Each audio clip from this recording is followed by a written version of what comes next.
So, my name is Anthony, and tonight, our talk tonight is Soho Then and Now. We're going to have a little sort of ramble through time and space. One thing I certainly don't promise is chronology. I'm a museum type, and of course, museum types, you know, we're disruptors. That's what it's all about now, isn't it? Disruption. So we don't really do chronology. And the other thing is that I am completely biased because I absolutely love Soho. It's my favourite part of London. Does anyone remember Quentin Crisp? Yeah. Britain's stately homo. Remember him? Yeah. Well, Quentin Crisp said that I live in Chelsea. No, I've got it wrong. He said I sleep in Chelsea, but I live in Soho. So I sleep in Islington. And I also live in Soho. So, shall we crack on? Just a little bit about myself. Are my slides working? Oh, yeah, very good, very good. So, I'm Anthony. As Zhao said, I was a director of the Museum of London for 10 years, and I'm a born and bred Londoner. So I'm passionate about my city. And for the last year or so, I've gone freelance, and I've been working with I don't know how this has happened, but I seem to have sort of fallen into two parts of London, Soho and Bankside, two really interesting parts of London. And I've been working with the landlord here, which is Shaftesbury PLC, and helping them to try and put some of the sort of community activities more conspicuously on the map. Is anyone here from Soho? No. Yes, madam, where do you live? Dean Street, okay, that's so you must think I'm a right suburbanite, mustn't you, over in Islington? Dean Street, okay. Did you pick up on any of the Soho Music Month activities over the long haul? No, okay. Well, I did a bit. Anyway, okay. So look, that's me. I'm from Wimbledon, by the way, and I live in Islington. And to go back home to where my family live, you do in fact need a visa. Right. As I say, a balanced view you're not going to get at all. But let's start with 2008. You hear an awful lot, don't you, about gentrification. And that's certainly a big issue. I'm sure you'll know all about the Save Soho. What's your name, madam? Josephine. You know all about the Save Soho campaign? You're acquainted with it? Yeah. So there's quite a sort of powerful movement here to keep Soho special. And it should be special, because here's a rather fantastic quote. And this was written by a man called Thomas Burke in 1915, and he wrote a book called Nights in London Town. And he said, "Soho, magic syllables, for when a respectable Londoner wants to feel devilish, he goes to Soho." So keep that in mind. And there's another quote I quite like. Anyone a fan of John Galsworthy? Anyone read Forsyte Saga? Okay, yeah. He's a Kingston-upon-Thames man, actually, old John Galsworthy. He said of Soho, he described it thus: untidy, full of Greeks, Ishmaelites, cats, Italians, tomatoes, restaurants, coloured stuffs, queer names, people looking out of upper windows. And I like to think that Soho's like that now. Certainly full of cats and Ishmaelites and tomatoes. An interesting place. So gentrification, yeah, I mean it is happening, and there is a huge pressure, isn't there, on residential living in Dean Street and beyond from the developers. But I still like to think that there's something special about Soho. Can you all hear me, by the way? I can hear myself booming, but you can hear me at the back there? Good? Okay. And still in Soho, there does lurk wicked things, particularly in Lisle Street. I see you particularly acquainted with Lisle Street, sir, by that little glint in your eye. But, you know, the gritty Soho is still there. You only have to sort of scratch slightly behind the behind the surface, and there it is. So, Soho, how did it all start? Are you all acquainted with the history of Soho?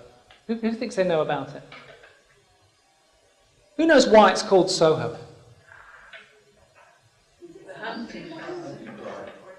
It is to do with a hunting cry. Very, very good. What's your name, Adam? Yvonne. Very good. I saw a few hands going up. Okay. So we start...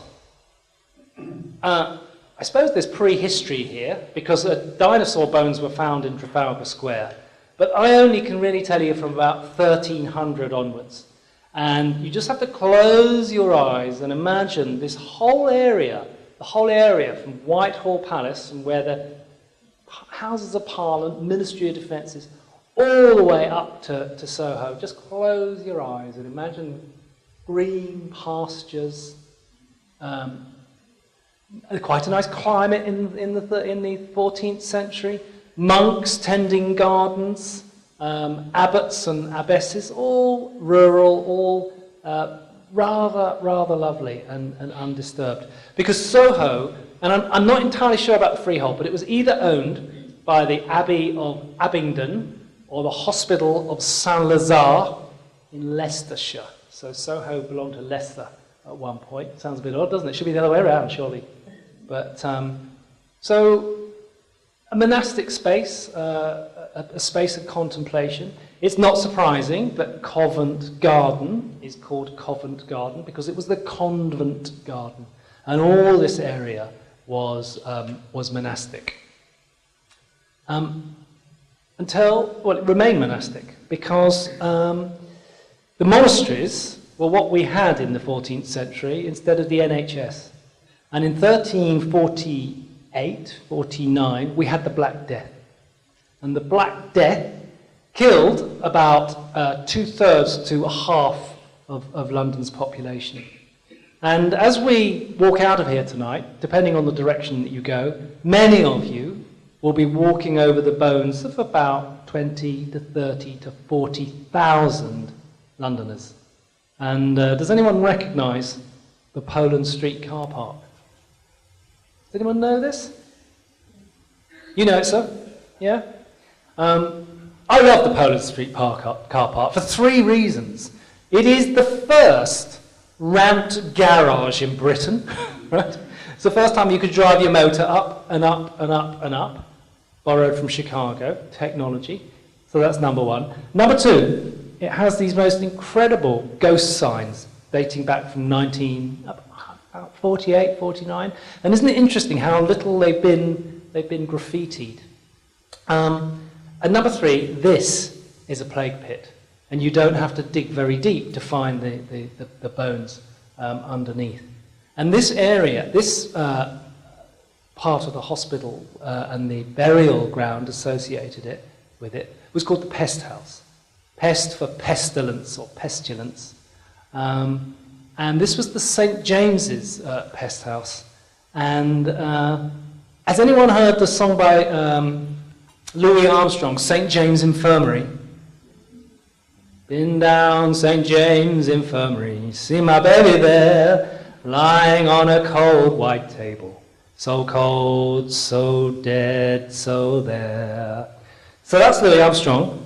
And we all think of that hospital as being in Chicago, but it's actually in Poland Street. So that is the Poland Street Pest House. You all have to pay £5 to stop me singing anymore. But yeah, the dead are all around us. And the monastery carried on, of course, until what happened? Yes, sir, Henry VIII. Henry VIII had his own Brexit, didn't he? Break with Rome, Act of Supremacy, 1534. Henry pointed out to a corrupt and venal church, undemocratic, foreigners coming over here, telling us how to run our... Does this sound familiar, anyone? So yes, we had a bit of a break and a bit of a Brexit. Who mentioned... so he basically, for the most part, actually bought the abbots and the abbesses and the nuns off and actually paid them off. apart from the rather unlucky abbot in Smithfield, who didn't agree with the king and had his arm chopped off and nailed on the door of the monastery at Charterhouse. Does anyone know Charterhouse?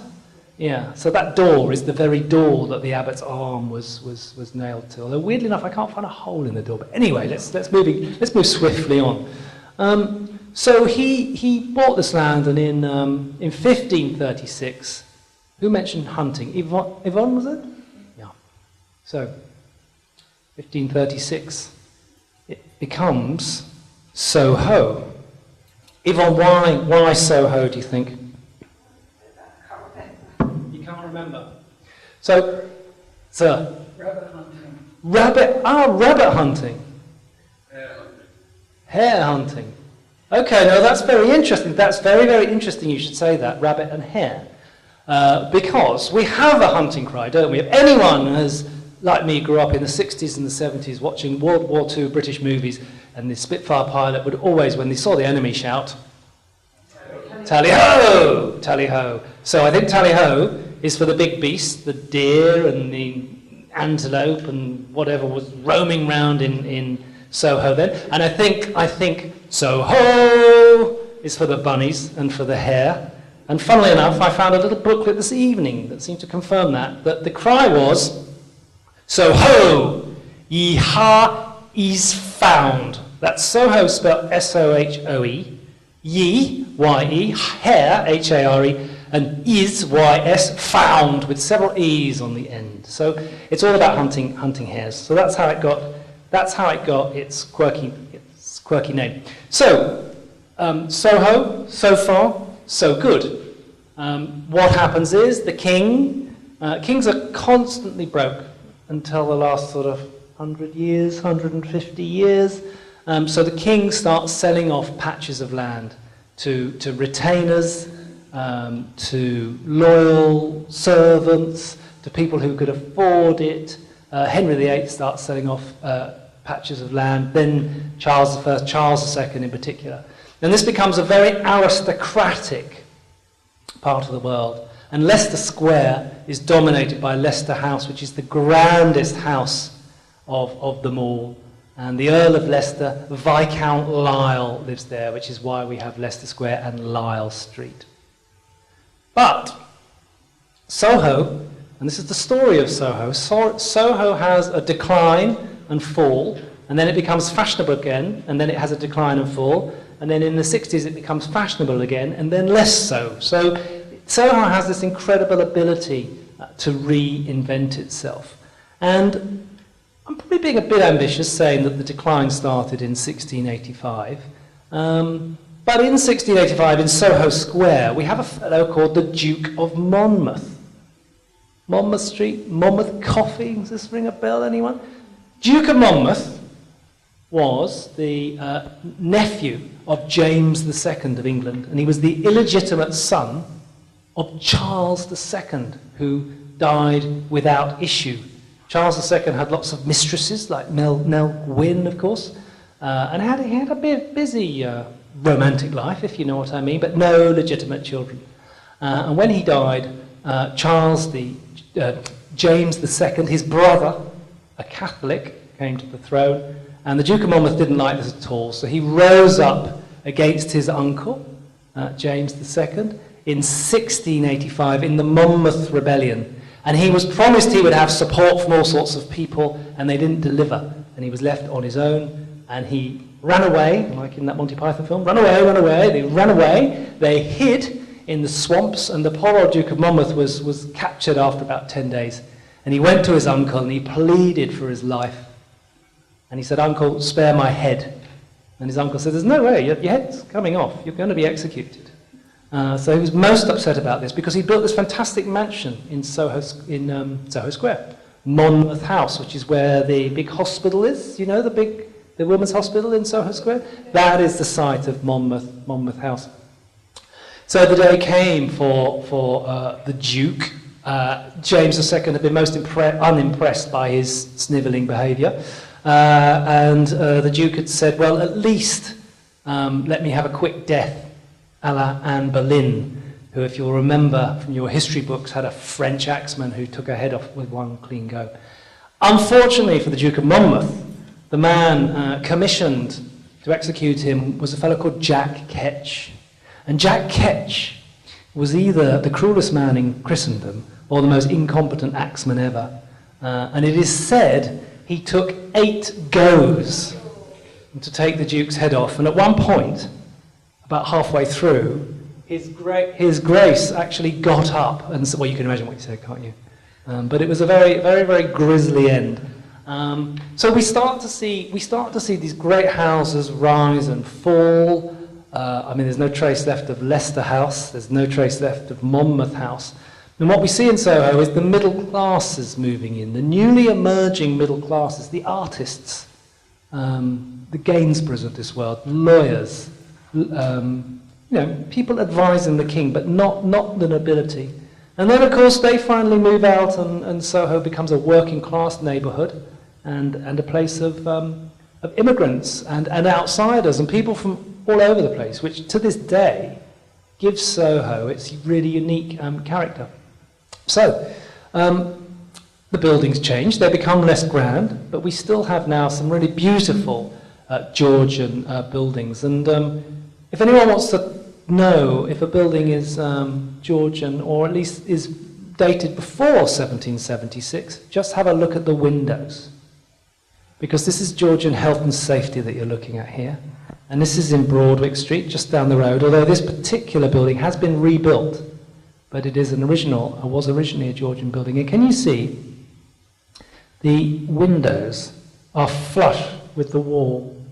And that's because after then, they invented box sash windows, which had quite a mechanism and quite a lot of wood in the sashes, and they burnt. And when they burnt, they were a fire hazard. So to retard the flames, Victorian windows are all inset, and all windows now, like these here, are inset. So that was the Buildings Act 1776. That was Window Schedule 1. Okay, Soho has created has certainly seen some really interesting people. Anyone a fan of William Blake? Sir, there's some news about William Blake, sir. Do you know what that is? He finally had his proper gravestone, not just a marker stone, but a Yeah. gravestone on the site of his grave. Absolutely right. So the gentleman is telling us that William Blake, who's buried in Bunhill Fields in the City of London, there is a grave there for him, but it is, as you say, sir, just a marker stone. And I think 5 months ago, August, they used geophysics. We've known about it for some time. Oh, really? For years. Okay. Well, I didn't, but there you go. So he now has a proper marker stone, and William Blake is now commemorated by William Blake House, which is one of the ugliest 60s blocks in Soho, I think. But there we go. But it is said that when he lived on what was Broad Street, now Broadwick Street, and it is said that aged 4 he saw the face of Christ banging on his window. He must have been quite rich to have had a window with glass in the pane. His dad recognised his talent and did a little sort of bring and buy sale in Broadwick Street, just round the corner from here. Had about 29 of William's paintings in the street. How many do you think they sold? Yeah, none, absolutely none. So he was definitely a visionary, but he had an unmarked grave. He died poor, but people soon recognised his talent, a bit like Van Gogh, as soon as he'd gone. Actually, Van Gogh it was as soon as he'd gone, but with William Blake, it took a while, didn't it, for him to be truly recognised as the poet and the visionary that he was. Mrs. Cornelisz is a very interesting character. She was a Viennese opera singer and a courtesan. And she was a friend of Casanova, and then a lover of Casanova, and then the mother of Casanova's child. And Casanova lived, you've got it, in Greek Street. So, does anyone know the Soho mural? You must know the Soho mural, lady from Dean Street. Sorry, you're in Dean Street. The Soho mural is just off Carnaby Street, isn't it? Yeah. So here we have Teresa Cornelisz. And can you see she has a black eye because it's meant to wink, and she's winking at her lover at Casanova. And Teresa Cornelisz, she ran Carlisle House. And Carlisle House was somewhere between... has anyone done secret cinema or experiential theatre or anything like that? No? Okay. It was an experiential an event, but it was also a very, very high-class bordello. And she couldn't compete with the offer. Some of the other competing houses of ill repute, and she sadly died a sad death in the King's Bench prison. But do read about Mrs. Cornelisz, because she's a really interesting character and one of those really special people, I think, that's made Soho. Jon Snow. If you're my age, Jon Snow is a newsreader. And if you're a young person, like at the front, Jon Snow is Game of Thrones, exactly. Do you want to know the story about Jon Snow and the water pump? So Jon Snow was a teetotaler, and he not only was he the father of epidemiology, he was also the father of social mapping, because he worked out that all of his patients in Broadwick Street were dead in the epidemic of 1854-55, except the only ones that hadn't died worked in the brewery, and that's because they were doing the sensible thing and feeding their family, including the babies, beer, quite weak beer. So he started to map where the infections were, and he famously took the handle off the pump. So he's the father of epidemiology, he's the father of social mapping, and he also discovered the fecal-oral route of infection. And if you don't understand that, I am not going to tell you here tonight.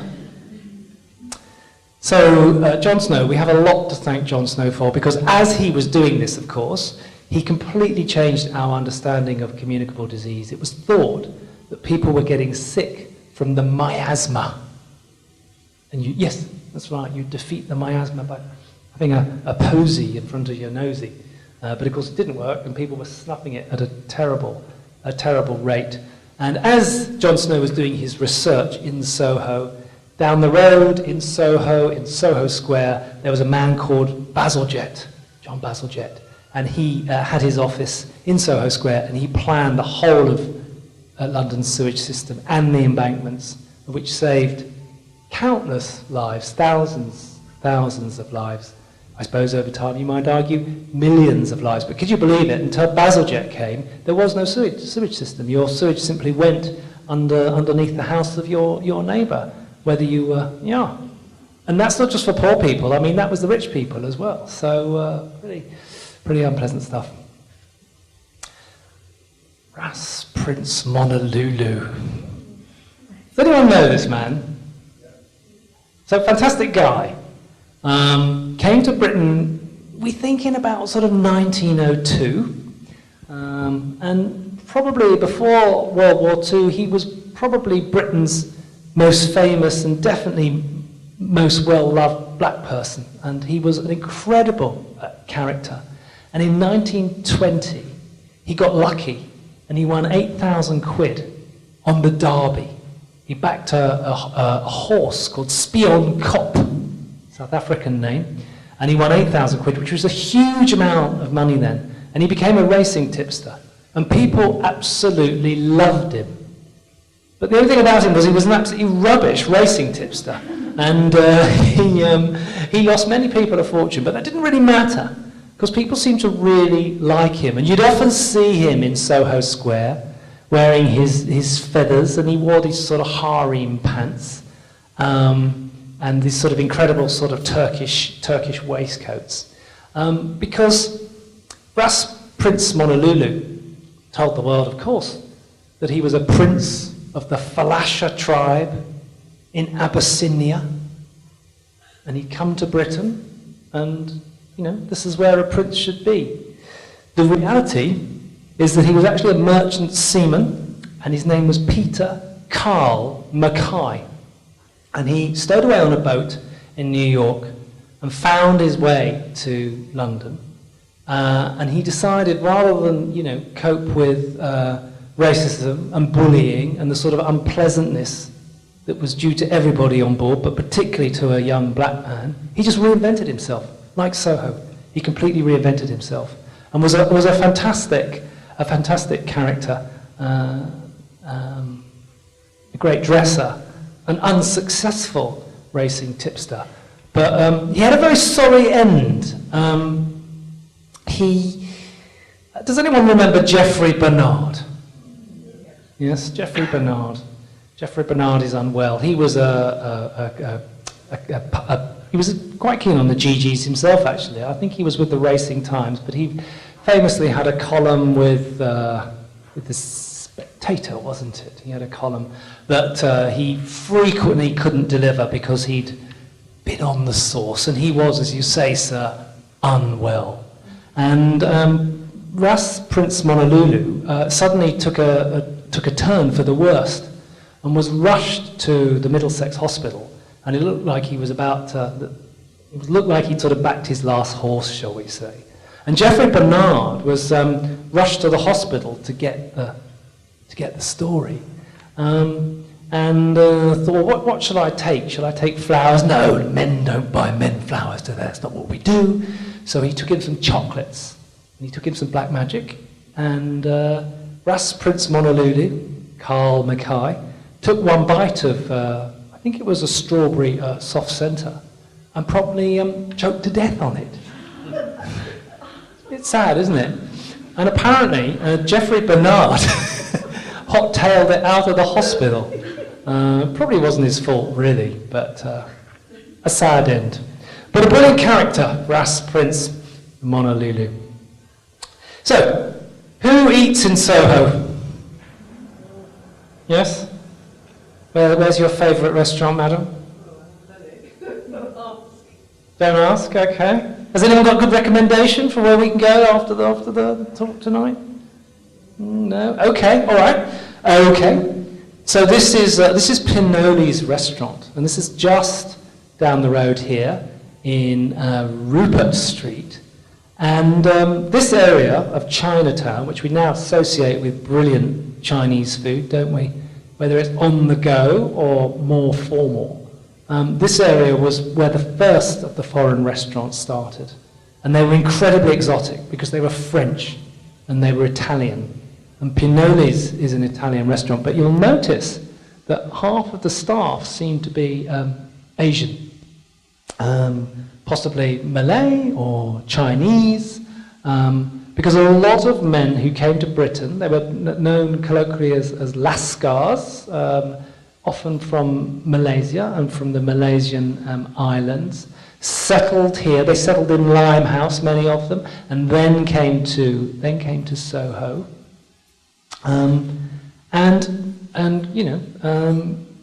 created a career here. There was a very interesting pastry chef at the Carlton Hotel, which is just near the Haymarket. Does anyone know who the pastry chef at the Carlton Hotel was in 1921? So, what was that, sir? Escoffier. Good guess, sir, but no. Yes, Ho Chi Minh. Uncle Ho, the founder of the People's Republic of Vietnam, was a pastry chef, very good at choux pastry, at the Carlton Hotel. And I knew that, but it's only today that I found out that he started out as a pastry chef on the New Haven to Dieppe ferry. Is this sounding unlikely yet?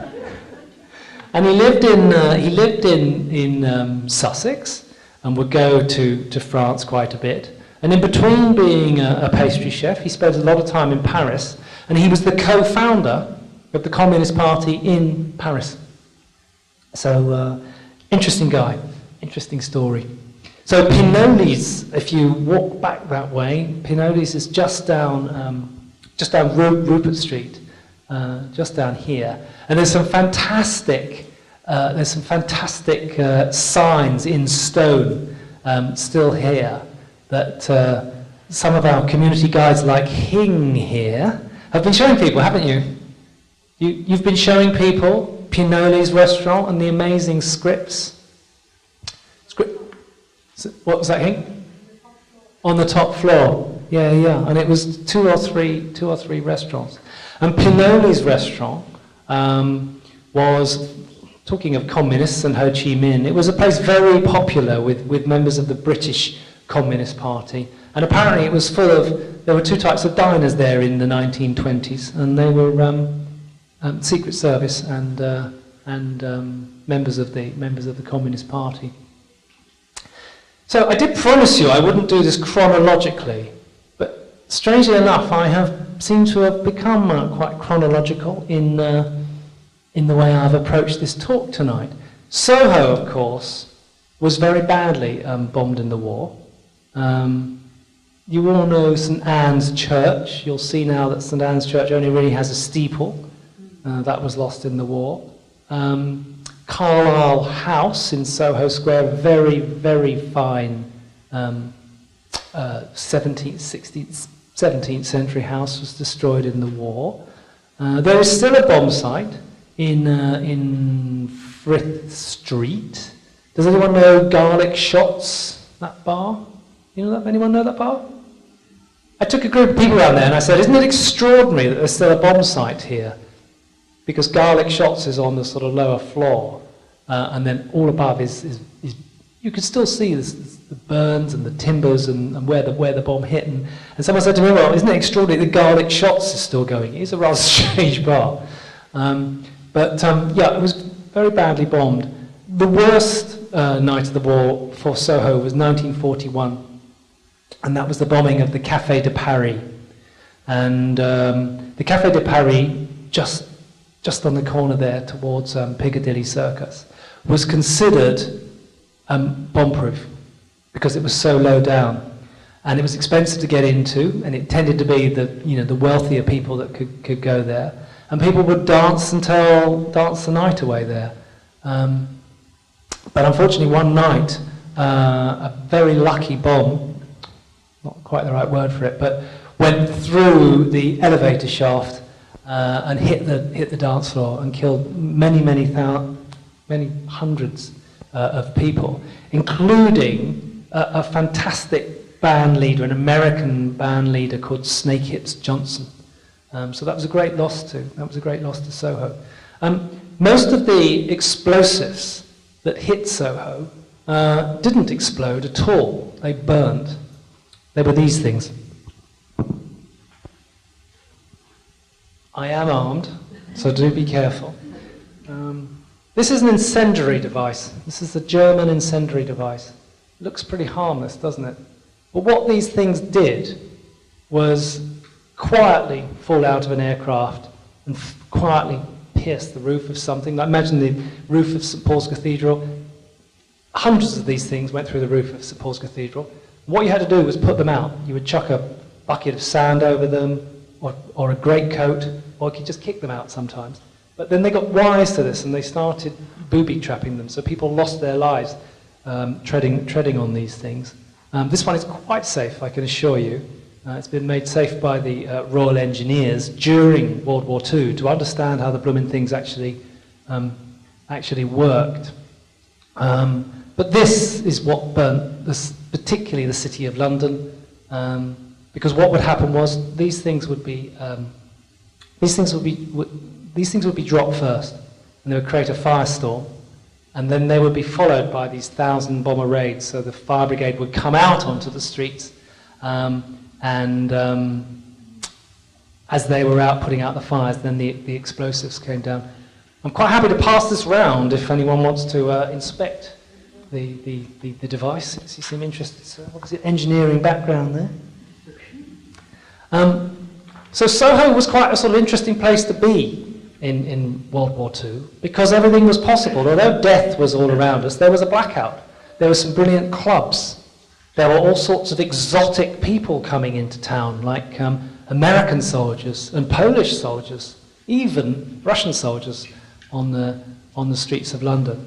So although we have, unwelcome visitors like these high explosive and incendiary devices, we also have quite a few welcome visitors. And the blackout was a great opportunity for people to get together, as it were.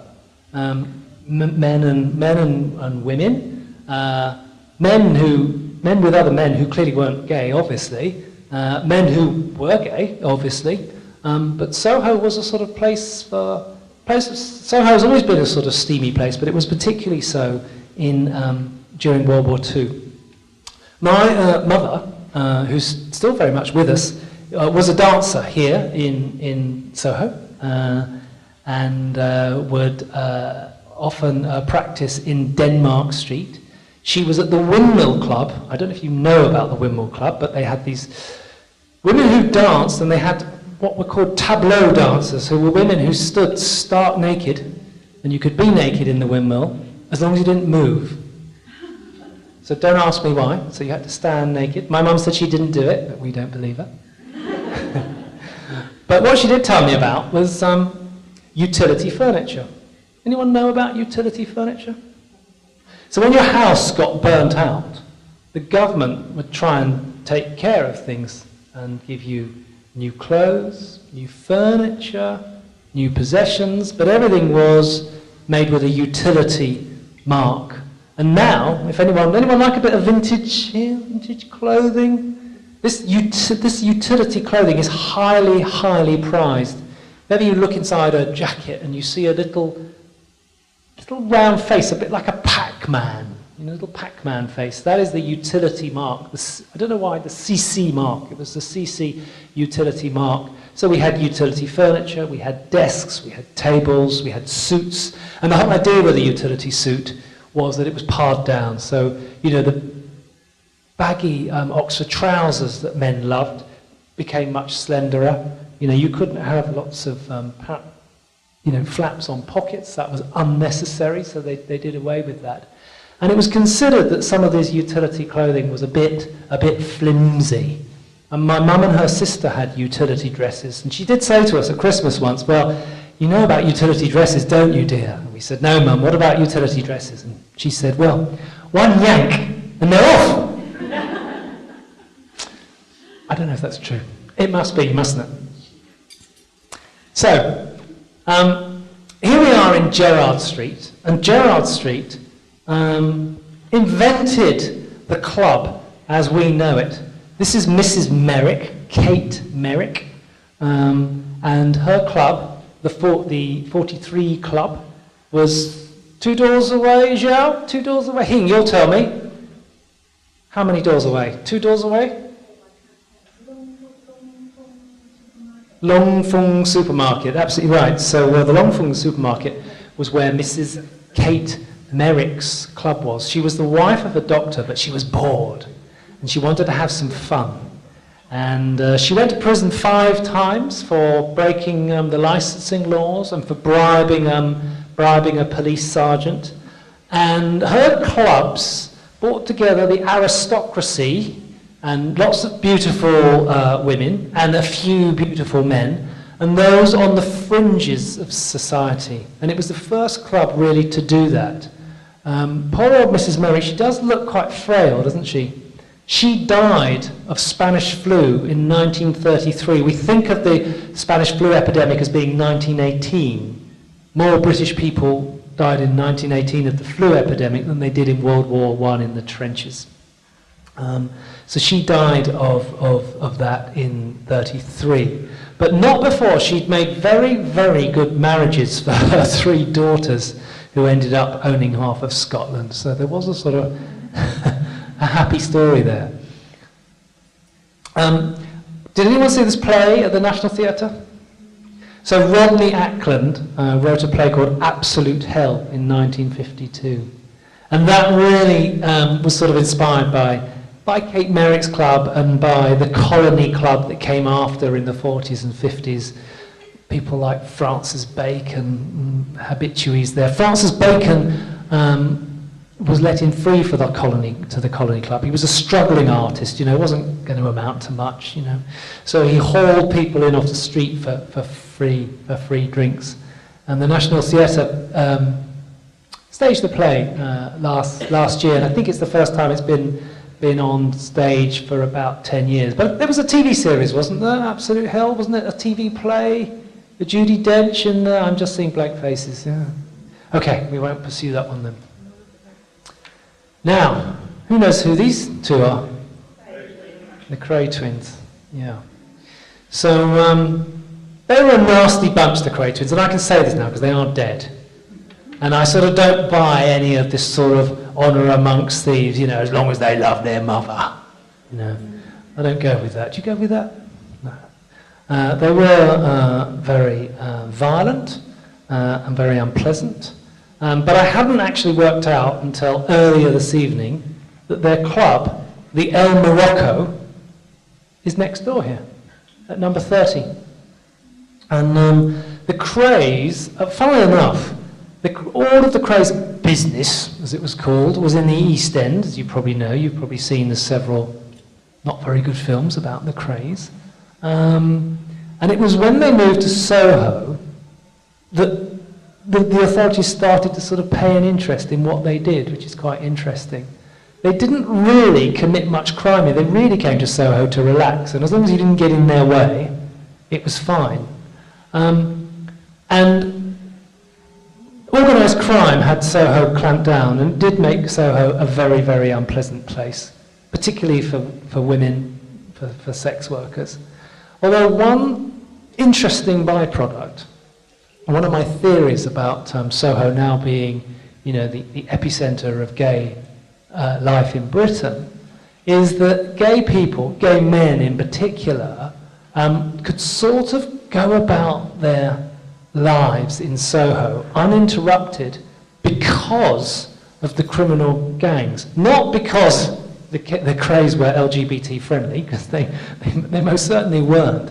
But as long as you stayed out their way, then they turned a blind eye, and the coppers weren't going to do anything about it because the Vice Squad had all been bought off by the police. We had a very, very corrupt Metropolitan Police Soho division in the 60s and the 70s, almost through to the early 80s, and I don't think the Met Police would disagree with that. But there's quite an interesting picture. I don't know if you can see. That is Babs Windsor. Barbara Windsor and her husband Ronnie Knight, who was a bit of a villain himself. But the Crays had a bit of a crush on Babs Windsor, and so did Sid James. Remember Sid James, the dirty laugh? And Sid was showing quite a lot of interest in Barbara, and the Crays had discovered that I think Sid had kissed Barbara, or they'd had a romantic embrace. And so the Crays broke into Sid's flat, and they just moved a few ornaments round, and that was all they needed to do to scare Sid off. And so she married a villain called Ronnie Knight instead. Right, sorry, I went a bit too far there. Cliff Richard was in a film called Mondo Bongo in 1958. Has anyone seen that film? Well, how unlikely is this? It was the first film that had A, Cliff Richard in it, and B, a bare-breasted woman, in fact more than one, in the same film. I think that's the sort of first and last time that's happened in Cliff's life, don't you think? But anyway, if you Espresso Bongo, it's called. It was a terrible film, but it does capture some of that Soho life at the time in the early 50s. And then, of course, we go on to the early 60s. Christine Keeler, of course, didn't quite bring down a government, but did make a government unelectable, because in 1961 she was having an affair with the Minister of War, John Profumo, and she was also sleeping with the Russian defense attaché, Captain Evgeny Ivanov, if I've remembered his name correctly. Ivanov and his wife were very popular on the cocktail scene, actually, in 60s Britain. People liked them, but they knew that Ivanov was a spy. But it wouldn't do, really, would it, to be with a pillow talk between the Russian spy and the defense minister. So the minister, Profumo, was asked about the affair before the House. And he said, "I did not have sexual relations with that woman." Him too. Anyway, Profumo resigned and committed his life to good charitable works and sort of disappeared and sort of quietly died. The man who was effectively the pimp to Christine Keeler, Stephen Ward, blew his brains out on the day the trial verdict was discovered, so he died. Christine Keeler did 9 months in Holloway prison. Holloway? Yes, Holloway. And Harold Macmillan, Supermac, failed at the next general election in 1964, and Harold Wilson came in. Does anyone remember Macmillan? Can you picture him? He was called Supermac, and it was said of him, he had brilliant suits, and it was said of Supermac that when he walked into the chamber of the House of Commons, his suits had arrived about 3 minutes earlier. So, interesting guy, Supermac. But there's an interesting postscript to this story. I'm sure you'll all know this picture. The famous nude photo of Christine Keeler by an Australian photographer called Lewis Morley. And Lewis Morley was commissioned to take this picture right as Christine had got out of jail. She'd had 9 months, pretty tough 9 months. Christine Keeler died, in fact, just before Christmas last year. So she's gone now. But she came out of jail. She'd been quite a sort of glamorous figure, but was now sort of rather out of work. And so she agreed to do this photo shoot. She arrived in the place for the shoot, which was in Greek Street, just in Greek Street. And she arrived at the shoot, and Morley said, "Well, just pop your clothes off on the chair there." And she said, "What?" He said, "You pop your clothes off on the chair." And she said, what do you mean, pop my clothes off? Because, well, this is a nude photo shoot, didn't they tell you? He said, "Well, they didn't tell me." And he said, "Well, you're Christine Keeler, surely. I mean, this is the woman who met Evgeny and Profumo when she was running around the pool at Cliveden in the nip. So, she was no stranger to sort of running around in the nuddy. And Lewis Morley was quite surprised at this sort of sense of propriety that she discovered. So there was a massive negotiation about, would she keep her pants on, would she take her bra off? And in the end, they decided that she would sit in this egg chair, the Arnie Jacobsen egg chair. Very good publicity for Arnie Jacobsen. Although the one she sat in was actually a fake. He persuaded her in the end that she would, in fact, remove her bra and everything else. And it's quite funny because the restaurant is called Zabrano. There has to be an end of the pier little joke in there. Anyway, I think from Zhao, we're probably running out of time, aren't we? So I should wrap up in a minute. How are we doing on time? Oh, okay. Just before I go, swinging London. We all know that this is exactly what London looked like in 1967. It was swinging, Carnaby Street was swinging. Well, yes and no, because Carnaby Street did swing for about 10 minutes, and then it all moved west to Kensington, to Belvoir, and to the King's Road. But we know London swang in 1967, because in 1997, Austin Powers said, "Yeah, baby," didn't he? But of course, the truth of it was that this is actually what Soho looked like in the 60s. Modest warehouses. Carnaby Street was a place no one had ever heard of.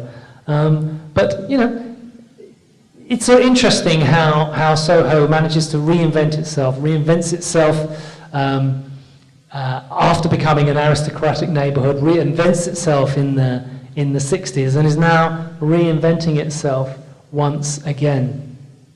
And there's some quite fun things here. Vince's Man Shop in Newburgh Street was the first ever retailer for menswear to get men out of black and grey. They sold extraordinary things like navy blue trousers. And the crowd there was described as being theatrical. Theatrical. And it was said by George Melly, that great jazz man, that Vince's Man Shop was the only shop in London where they measured your inside leg if you were buying a tie. And up the road in Newburgh Street, we still have a bespoke tailor. We have Peckham Rye still making bespoke suits, starting with a drawing and still doing it like they used to do it back in the day. And in fact, they're doing it in a way that Vince's Man Shop really wasn't doing it. That was mass manufacturing. This is proper bespoke tailoring. Before I finish up, there's a character I want to briefly introduce you to. And this is Sebastian Horsely. Has anyone heard of him? The dandy in the underworld. He was the scion of Northern Foods, and he was an artist and a bon vivant. He famously went to the Philippines to be crucified in the name of art. He was hammered to a crucifix without any aspirin, and he fell through the nails into the crowd, but he was caught by the crowd, and he survived. Unfortunately, he didn't survive the drug overdose. That was probably an accident that killed him in 2010, and he died in his fantastic house in Mead Street. Shortly before he died, the Evening Standard interviewed him. As you can see, Sebastian enjoyed Soho to its full effect.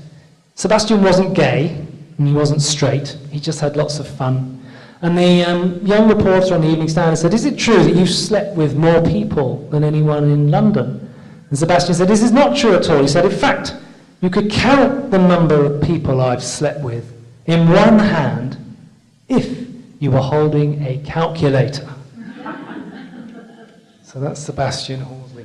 And I'm going to wrap up now. But before I go, I just wanted to let you know that you are sitting on one of the most incredible secrets of Soho, because here in the telephone exchange, you get China exchange, yes? I've only just got that, Zhao. It's taken me all these years to get that. This is where the telephone exchange was, and it was also where the electrophone system was, which was the first ever streaming media in the whole world. And what the electrophone system did was tie up the telephone system, Bakelite phones, to theatres and music halls and even churches. So you could hear a church sermon live. If you were really posh, for £5 a year, you could have a subscription and hear it at home. If you weren't quite so posh, you could come in and there were slot machines in this very room, and you'd put a penny in and you could hear a play or a musical. As you can see, song, mirth, and music. I'm going to finish there. But before I go, is anyone leaving via Covent Garden? Is anyone going to go to Leicester Square Station? No? Does anyone know Great Newport Street? Okay. On your way out, if you ever go past Great Newport Street, there's a fantastic thing on the road, and it's Great Newport Street is the road that links Soho to Covent Garden. And there's that sort of traffic island there. You know, you've got sort of Longacre and Tower Street, everything sort of comes together there. And on that island, a traffic cop used to sit on one of those sort of drums directing the traffic in his rubberized Mac in the winter and the autumn, but they had to wear this Mac, all weathers. And so they put us on a nail in the wall and hung their sort of cape up there. Amazing it didn't get nicked. And the building got knocked down and the nail got lost, and this was very upsetting for the officers. So the chief commissioner, know this, wrote to the people on the new building and said, "Could we bang another nail in?" And they said, "Commissioner, leave it with us." And they created this fantastic hook, this Metropolitan Police hook, which is outside the old Photographers Gallery, which is now the Arts Theatre. So if you walk down Great Newport Street, do check out that little site. So there we are. We've had nostries, we've had police hooks, we've had dandies in the underworld, we've had bombs. Who's got the bomb? Who's got the bomb? You've got the bomb. Careful, madam, chuck it out the window. I'm going to leave it there. We've got a few minutes for questions. Thank you very, very much for listening. Thank you.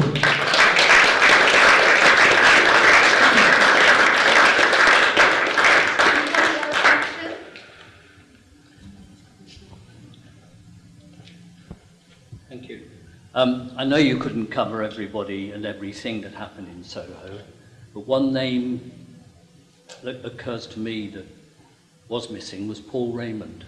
Paul Raymond of the Review Bar. And who hoovered up a very large part of the property. Yes, you're absolutely right, sir. So the gentleman was talking about Paul Raymond, who we think of as being a porn baron, but the porn element was the least of it, wasn't it? I mean, he hoovered up a huge amount of property here. Most of the property here is owned by the Shaftesbury, the Earl of Shaftesbury estates, but a huge amount still belongs to the Raymond family, and his daughter, I think, runs the company, and granddaughter. Fawn James. Oh, very good, yeah. And that's why Foyles has been totally revamped, even before it was sold last week. Yeah. Which is such a shame, because those buildings have all been razed to the ground. Well, I'm not sure that Raymond was perhaps the best landlord, but he's a colourful character and certainly contributed to the way the area is developed, right or wrong. But yes, good point. Yes, it's a shame to miss Paul Raymond. There'll be the Paul Raymond lecture this time next week, if someone else. Did you have a question? Let's see your hand come up now. No, have I stunned you? I've stunned you into silence, I can see. And also, Soho estates own most of this side of Soho, and Shaftesbury had Chinatown, Covent Garden going back that way, and they have over on Carnaby, and they've rebranded Carnaby Street as Carnaby. They have. I know Shaftesbury, and I know there's the other Soho estates as well. Fawn and is the granddaughter of Paul Raymond, and they are the biggest landholders in Soho.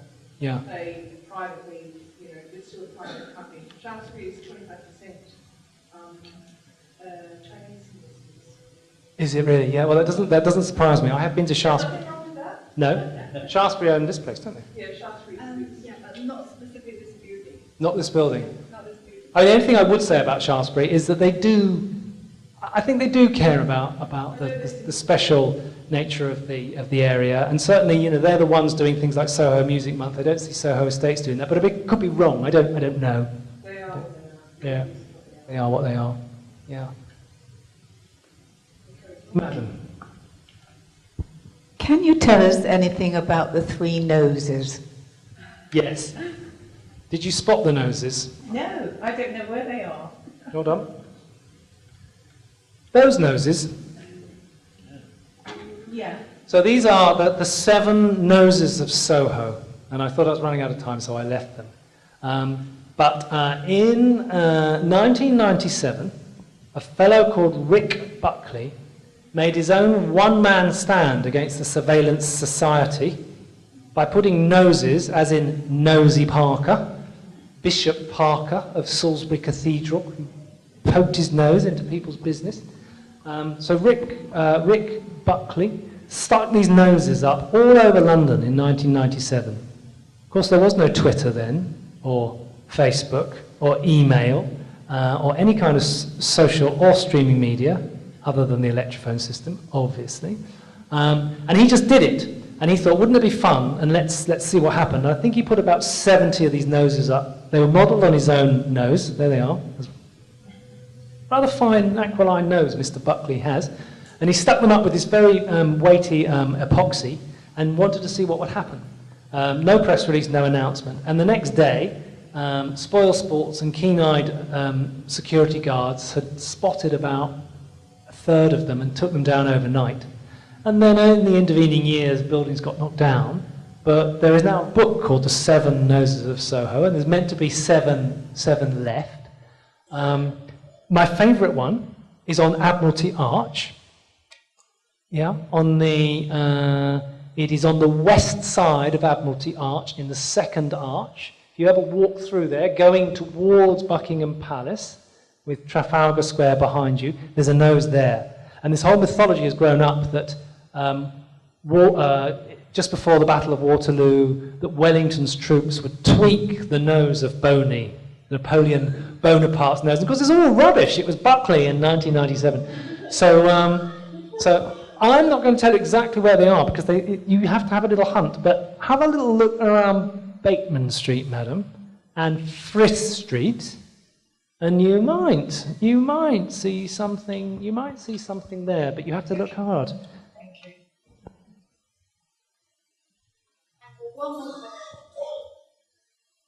Is it my old friend Hing? You know the electrophone system? Was it right in the beginning? It started here because in one record it said it started from 1895, but another record said this building was rebuilt in 1900, the year of 1900? No, it's a good question. It may have started somewhere else before moving here, because I suppose they didn't know how big the technology was going to be, but it was big, and it operated pretty much like a telephone. Yeah, I read like a sort of proper telephone exchange. So I don't know exactly. I imagine, like, Apple began in a garage, didn't it? So perhaps that's right, Hing. As ever, Hing, you're probably one step ahead of me. Thank you. It's time for us to bring our evening to a close. Thank you so much all for joining us, and please join me thanking Anthony. Thank you.